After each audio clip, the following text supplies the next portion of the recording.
भाई जो गुरु बचन पे डट गे, कट गे फंद 84 के। सतगुरु दर्द बंद दरवेसा, यानी सतगुरु अपने भगत के दुख में दर्द में दुखी होने वाला साधु है, संत है।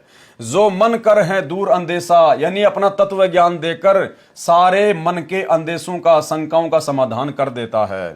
सतगुरु दर्द बंद दरबारी, उतरे साहिब सुनने आधारी। सतगुरु साहिब अंगना दूजा, ये सरगुण व निर्गुण पूजा। गरीब निर्गुण सरगुण एक है, दूजा ब्रह्म विकार। और निर्गुण साहिब आप हैं, सतगुरु संत विचार। सतगुरु साहिब अंगना दूजा, यानी बार बार वही बात आदरणीय गरीबदास जी समझा रहे हैं कि सतगुरु यानी गुरु और साहिब यानी वो कबीर, अगर आप इन दोनों को अलग अलग मानते हैं तो बड़े मंद बुद्धि भगत हैं और भक्ति मार्ग पर आगे नहीं बढ़ पाओगे। सतगुरु और साहिब अंगना दूजा, यानी दोनों एक ही अंग हैं। ये सरगुण व निर्गुण पूजा। सतगुरु तो क्या है, सरगुण रूप में आए हुए हैं। सरगुण वो होता है जो साक्षात, जो प्रकट होता है, जो हमें दिखाई दे, जो हमें लाभ दे, उसको कहते हैं सरगुण परमात्मा। और वो निर्गुण रूप में, ये सरगुण, ये यानी संत रामपाल जी सतगुरु, ये है सरगुण परमात्मा। वह निर्गुण पूजा। और जो सतलोक में जो ये अपने दूसरे रूप में बैठे हुए हैं, वो है निर्गुण। तो भैया निर्गुण से हमारी बात नहीं बनेगी, हमारी बात बनेगी सरगुण से। क्योंकि सरगुण हमें सत्संग सुनाएगा, सरगुण हमें भक्ति देगा, सरगुण हमें आशीर्वाद देगा, सतगुरु हमें आगे का मार्ग बताएगा, सतगुरु हमें काल के जाल से छुड़वाएगा। सतगुरु जब हम त्रिकुटी पर जाएंगे तो धर्मराज के दरबार में हमारा वकील बनकर हमारा अकाउंट क्लियर करवाएगा। तो ये सरगुण है, ये उस परमात्मा का, कबीर जी का सरगुण रूप है। संत रूप जो होता है, सतगुरु जो रूप होता है, वो परमात्मा का सरगुण रूप होता है। और साधक को सरगुण रूप से ही फायदा मिलता है। अब जैसे भाई और बहनों, परमात्मा ने उदाहरण दिया निर्गुण और सरगुण को लेकर कि जैसे बादल के अंदर पानी है, बहुत पानी है, लाखों टन पानी है, लेकिन वो निर्गुण रूप में है। वो पानी हमारे क्या काम का? बादलों में जो पानी है तो वो भी पानी, लेकिन हमारे किस काम का? ना वो बादलों का पानी हमारी प्यास बुझा सकता, क्योंकि वो तो बादलों में है, निर्गुण रूप में है। ना वो हमारी किसी फसल के काम आ सकता। और जब वही पानी जो बादलों में निर्गुण रूप में है, जब बरसात के माध्यम से वो सरगुण बनकर धरती पर आता है, बारिश होती है, तो भैया जोहड़ भी भर जाते हैं, तालाब भी भर जाता है, किसान अपनी खेती भी करता है, लोग पानी भी पीते हैं।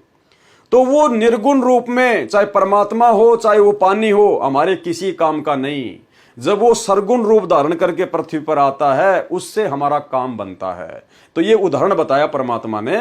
दूसरा उदाहरण गुरुजी ने निर्गुण और सरगुण का एक और दिया कि जैसे हवा है, हवा तो पूरे ब्रह्मांड में है, हवा तो हर जगह है, लेकिन अगर हमारी गाड़ी पंचर हो गई तो क्या हम उस हवा को यूं पकड़ के अपने टायर में भर लेंगे? वो निर्गुण रूप में हर जगह है, हमारे किसी काम की नहीं है। अगर गाड़ी पंचर हो गई है तो आपने भाई साहब उस निर्गुण हवा को एक मशीन के द्वारा, एक जो है बल्कि टंकी के अंदर भरना पड़ेगा। जैसे टायर जो पंचर वगैरह निकालते हैं, तो भाई आपने उस निर्गुण हवा को जो हर जगह फैली हुई है, आपने उसको सरगुण रूप में लाना पड़ेगा। और सरगुण रूप में कैसे लेके आएंगे? एक मोटर के द्वारा, कंप्रेसर के द्वारा बड़ी सी जो है टंकी में भरेंगे। जैसे जो लोग टायर का पंचर निकालते हैं, अपनी दुकान पर एक सिस्टम रखते हैं हवा भरने का, तो वो लोग क्या करते हैं, मोटर को चला देते हैं। थोड़े समय में वो निर्गुण हवा उस टंकी के अंदर सरगुण रूप में आ जाती है, और फिर टंकी से उसको टायर में डाला जाता है, फिर वो गाड़ी दौड़ती है हजारों टन वजन लेके। तो कहने का मतलब गुरुजी कह रहे हैं कि परमात्मा का जो निर्गुण रूप है, जो सतलोक में है, वो हम भक्तों के किसी काम का नहीं है। जब वो परमात्मा स्वयं सरगुण रूप धारण करके आता है, संत रूप धारण करके आता है, तब हमें वो सारे लाभ देता है। नाम दीक्षा देगा, आशीर्वाद देगा, सत्संग सुनाएगा, हमारी बुराइयां छुड़वाएगा, हमारे को सो सुख देगा, हमारा मोक्ष करेगा। तो ये है मैन इसका निर्गुण और सरगुण का। सतगुरु साहिब अंगना दूजा, ये सरगुण संत रामपाल जी सरगुण रूप है, और वो सतलोक में जो बैठा वो निर्गुण पूजा है। गरीब निर्गुण सरगुण एक है कि भैया वो निर्गुण और जो सरगुण आया हुआ है वो दोनों एक ही हैं, वो दोनों एक ही रूप है। वो परमात्मा एक रूप में निर्गुण रूप में सतलोक में बैठा है और सरगुण रूप में संत रूप धारण करके आ गया। तो कहते हैं वो दोनों एक ही हैं, यानी गुरु और गोविंद दो नहीं भाई, जब तक दो समझोगे दो जग में जाई। गरीब निर्गुण सरगुण एक हैं, दूजा ब्रह्म विकार। अगर कोई उनको दो मानता है तो भाई ये उस भगत की मंदबुद्धिता है। निर्गुण साहिब आप हैं, निर्गुण साहिब आप हैं, यानी वो सतलोक में जो बैठा हुआ है साहिब वो है निर्गुण रूप, और सरगुण संत विचार, और सरगुण रूप में आके परमेश्वर हमें अपने विचार दे रहे हैं। यानी जो परमेश्वर के विचार हैं, जो सत्संग है, वो क्या है? सरगुण रूप है। सरलार्थ, सतगुरु कबीर परमेश्वर जी संत गरीबदास जी के सतगुरु थे। संत गरीबदास जी के सतगुरु कौन थे? कबीर परमेश्वर जी। तो भाई संत गरीबदास जी वाला सतगुरु ही तो आज हमें मिला है। तो कौन है ये? कबीर परमेश्वर जी। सतगुरु कबीर परमेश्वर जी संत गरीबदास जी के सतगुरु थे, क्योंकि संत गरीबदास जी ने अपनी वाणी में बताया, जिसको हम असुर निकंदन रमणी के तहत रोज पढ़ते हैं। क्या कहा कि सतगुरु दिल्ली मंडल आईसी और सूती धरनी सूम जमाईसी, कि सतगुरु दिल्ली मंडल आईसी और सूती धरनी सूम जगाईसी। यानी गरीबदास जी कह रहे हैं कि जो सतगुरु मुझे गांव छुडानी में मिला था, जिंदा बाबा, कहते हैं सतगुरु दिल्ली मंडल आईसी, वो सतगुरु आगे चल के दिल्ली मंडल में आएगा और सूती धरनी सूम जगाईसी। और जो कंजूस लोग हैं, जो भक्तिहीन लोग हैं, उनको सत्संग कर करके जगाएगा। तो आज दिल्ली मंडल में गांव धनाना में कौन आया? सतगुरु रामपाल जी परमेश्वर जी आए 8 सितंबर 1951 को। इसलिए संत गरीबदास जी को जो परमात्मा कबीर जी सतगुरु रूप में मिले थे, आज दिल्ली मंडल में वही गरीबदास जी का सतगुरु आया हुआ है। यानी वही कबीर परमात्मा संत रामपाल जी के रूप में धरती पर प्रकट हैं। सतगुरु कबीर परमेश्वर जी संत गरीबदास जी के सतगुरु थे। वे सुन में सतलोक में रहते हैं, वहां से नीचे उतर कर आए। वे हमारे दर्द को समझते हैं। सतगुरु दर्द बंद दरबारी हमारे दर्द को समझते हैं। वे सच्चे दरबारी अर्थात पृथ्वी लोक पर वे अपना वेश तथा घर बदल कर आते हैं। यानी वो परमात्मा धरती पर अपना वेश बदल कर आता है, यानी अपने तेज पुंज वाले शरीर को हल्का करके उसके ऊपर एक ओवरकोट डालकर, क्योंकि अगर वो अपने वास्तविक रूप में आ जाए तो उसकी चमक ही इतनी तेज है हम देख नहीं पाएंगे। तो क्या कह रहे हैं? पृथ्वी लोक पर वे अपना वेश तथा घर बदल कर आते हैं। वो परमात्मा अपने रूप को हल्का करके सतगुरु रूप में आता है, संत रूप में आता है, सरगुण रूप में आता है। पृथ्वी लोक पर वे अपना वेश तथा घर बदल कर आते हैं, अपने आप को परमेश्वर का दास बताते हैं। आ गई ना बात सामने? परमात्मा अपने आप को छुपाते हैं। क्या बताते हैं? अपने आप को परमेश्वर का दास बताते हैं। यानी आता तो स्वयं ही है। पृथ्वी लोक पर वे अपना वेश तथा घर बदल कर आते हैं, स्वयं ही आया। फिर क्या बोलता अपने आप को?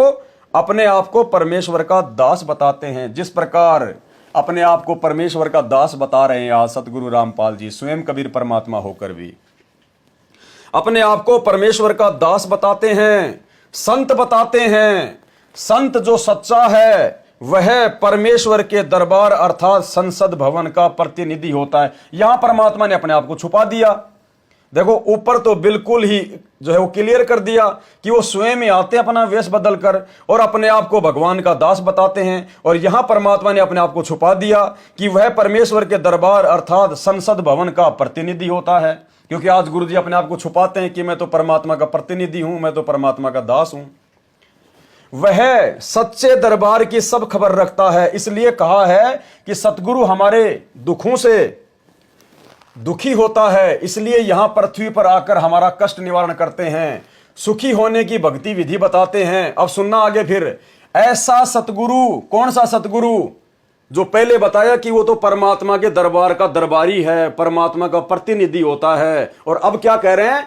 ऐसा सतगुरु जो परमात्मा ही है, यानी वो परमात्मा ही होता है, वह हमारे दुख में दुखी होने वाला दरवेश अर्थात संत है।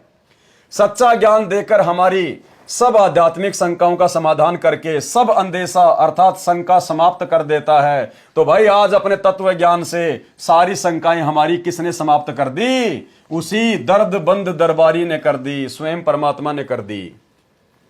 वह सच्चा दरबारी अर्थात परमेश्वर के कार्यालय का धुर का प्रतिनिधि है। क्या कह रहे हैं? फिर से अपने आप को छुपा दिया वाणी के अनुसार कि वह तो परमात्मा के दरबार का अर्थात सतलोक के ऑफिस का कार्यालय का प्रतिनिधि है। क्या है? प्रतिनिधि। और अब देखिए जस्ट ऐसा सतगुरु और साहेब परमात्मा एक ही है। देखो कितनी बार छुपा रहे हैं और कितनी बार सच्चाई बता रहे हैं, कितनी बार छुपा रहे हैं, कितनी बार सच्चाई बता रहे हैं। ऐसा सतगुरु और साहेब अर्थात परमात्मा एक ही होता है। भाई जब एक ही है तो फिर इसका क्या करें? इसलिए हम सत्सेवकों ने अपने गुरुदेव भगवान की सत्य प्रेरणा से इसको भगवान मानना छोड़ दिया अगर भक्ति मार्ग पर सफल होना है तो। ऐसा सतगुरु और साहिब अर्थात परमात्मा एक ही होता है जो पृथ्वी पर प्रकट होकर जन्म नहीं लेता, प्रकट होकर सच्चा ज्ञान व भक्ति साधना बताता है, वह सरगुण है। तो वो सरगुण परमात्मा ये है, सच्चा ज्ञान और भक्ति बताने वाला परमात्मा ये है। तो भाई वो जन्म नहीं लेगा, वो प्रकट ही होगा। भाई और बहनों, परमात्मा कहते हैं सब सुमरे अपने अनुमाना तो गति लखी न जाए, कहे कबीर कृपया कर जन पर ज्यों की त्यों समझाए। ये मुझ पवन दास की दो कोटि के जीव की कोई औकात नहीं है। मैं अपने अंतरात्मा से भली भांति परिचित हूं और ना मुझे मालूम होता है कि जब मैं लाइव आऊंगा तो मैं आप भाई बहनों के साथ में इस प्रकार से ज्ञान चर्चा करूंगा। नहीं, कुछ नहीं पता होता, कोई भी जो है वो प्री प्लानिंग नहीं होती है। परमात्मा खड़ा कर देते हैं, दास खड़ा हो जाता है, सतगुरु बुलवाते हैं, दास तो वीडियो बनाने से पहले अपने गुरुजी से प्रार्थना करता है कि परमात्मा मेरे कंठ में, मेरे मस्तिष्क में, मेरे दिमाग में, मेरे ज्ञान में आप स्वयं ही विराजमान होना। और परमेश्वर मैं दो कोटि का जीव हूं, मैं तो लाख गलतियां कर जाऊंगा और परमेश्वर आपके मार्ग में अगर दास से गलती हो गई तो मालिक मैं तो नरक का भागी बनूंगा। तो भाई और बहनों, परमात्मा ही फिर जो है सत्य प्रेरणा करते हैं। करे करावे साइया मन में लहर उठा, दादू सिर धर जीव कर आप बगल हो जा। और अब तो परमात्मा हमारे साथ में रहते हैं, घर घर में परमात्मा का बेड लग गया, घर घर आश्रम बन गया। तो परमेश्वर अब तो 24 घंटे हर क्षण हर पल हमारे साथ में रहते हैं। तो भाई और बहनों, इसमें जीव की कोई औकात नहीं है, जीव का कोई भी श्रेय नहीं है। जीव जीव है, वो चाहे कितना ही अच्छा ज्ञान क्यों ना बता दे। जैसे 650 साल पहले परमात्मा ने झोटे से भैंसे राम से वेद मंत्र बुलवा दिए, मनुष्य की भाषा में बुलवा दिए, तो क्या वो भैंसा राम परमात्मा हो गया? क्या वो विशेष हो गया? परमात्मा ने शक्ति दी तो बोल दिया, बाद में वो भैंसा का भैंसा हो गया। तो भाई जब तक अल्लाह मेहरबान, जब तक सतगुरु रामपाल जी मेहरबान, तब तक हम सारे सत्सेवक पहलवान, वरना हमारी क्या औकात है? कोई औकात नहीं।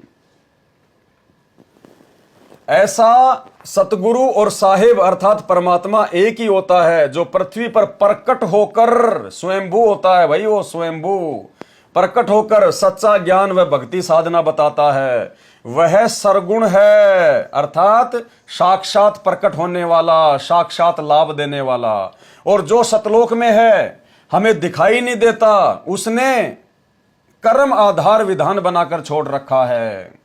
इस आधार से सर्व प्राणी अपने किए कर्मों का फल प्राप्त करते रहते हैं।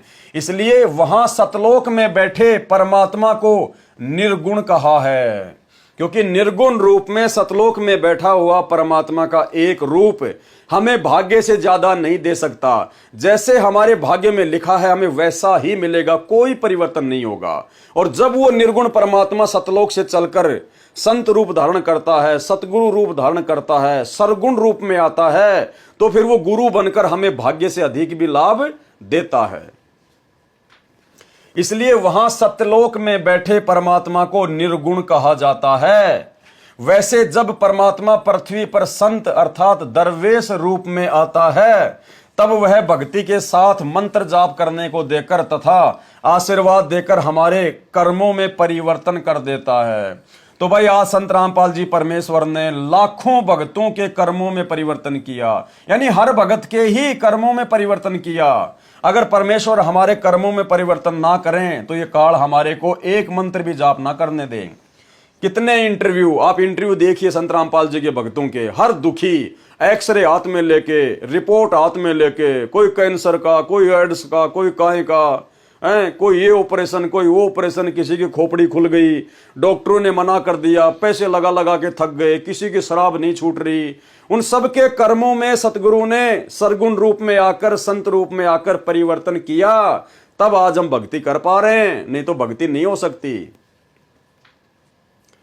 तब वह भक्ति के साथ साथ मंत्र जाप करने को देकर तथा आशीर्वाद देकर हमारे कर्मों में परिवर्तन कर देता है।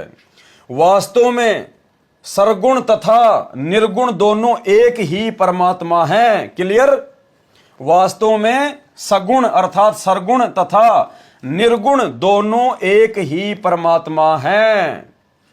भाई पानी तो वही है, जो पानी जो बादल में है वो भी पानी है, और वही बादल वाला पानी धरती पर आता है तो पानी दोनों एक ही है, लेकिन वो निर्गुण रूप में हमारे किसी काम का नहीं है। जब तक वो सरगुण रूप में नहीं आएगा तब तक ना तो हमारी प्यास बुझेगी और ना हम उससे कोई फसल कर पाएंगे, ना कोई खेती कर पाएंगे। तो कह रहे हैं पानी तो एक ही है, निर्गुण सरगुण एक है, दूजा ब्रह्म विकार, उसको दो मत मानना।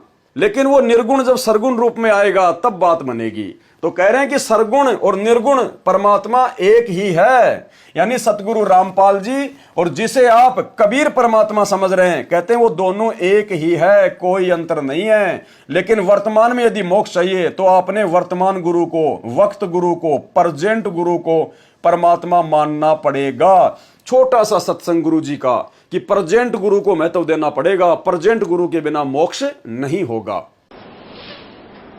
तो ये शिक्षा इसलिए आवश्यक थी कि हम अपने भगवान को पहचान लेंगे और सदग्रंथों को आंखें देख लेंगे।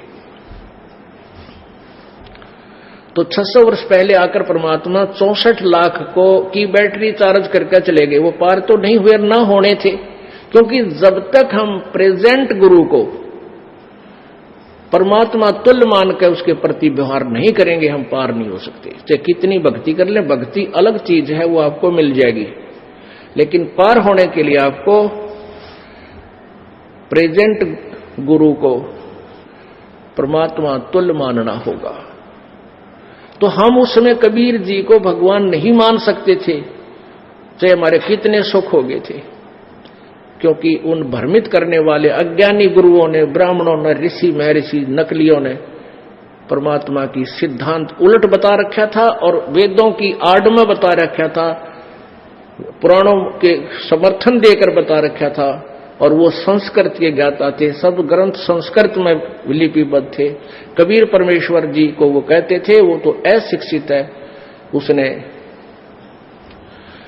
इसको वेदों का ज्ञान, पुराणों का और गीता का ज्ञान नहीं हो सकता। तो इसलिए हम उस समय के जो साधक थे ये बात सच्ची मान लिया करते कि कबीर जी अनपढ़ हैं, ये वेद व्याद तो जानते नहीं, पर हमारा काम खूब चल रहा है, इनकी आशीर्वाद हमें लाभ जरूर हो रहा है। हम इतने थे, और वो दयालु महिमा के भूखे नहीं है। वो तुम की तो महिमा ओत प्रोत है और फलो है, उसने को मानना चाहे मत मानो, वो तो समर्थ है। उनकी महिमा को गाओ चाहे मत गाओ, वो तो स्वयं ही समर्थ है। इसलिए जो असमर्थ होते हैं ना, वो दिखा कर टोर टार दिखा कर मेरी कुछ महिमा हो जा, समर्थ है उसने जरूरत है कोई ना। वास्तव में सरगुण तथा निर्गुण दोनों एक ही परमात्मा है। जो सतगुरु दरवेश रूप में यानी संत रूप में सत्य ज्ञान, तत्व ज्ञान बताकर जाता है, बाद में वे वाणी उसी का स्वरूप होती हैं। तब साहिब सत्य पुरुष निर्गुण रूप में अपने सत्य लोक में विराजमान रहता है। जो गुरु बचन पे डट गए, कट गए फंद 84 के, कट गए फंद 84 के, कट गए फंद 84 के।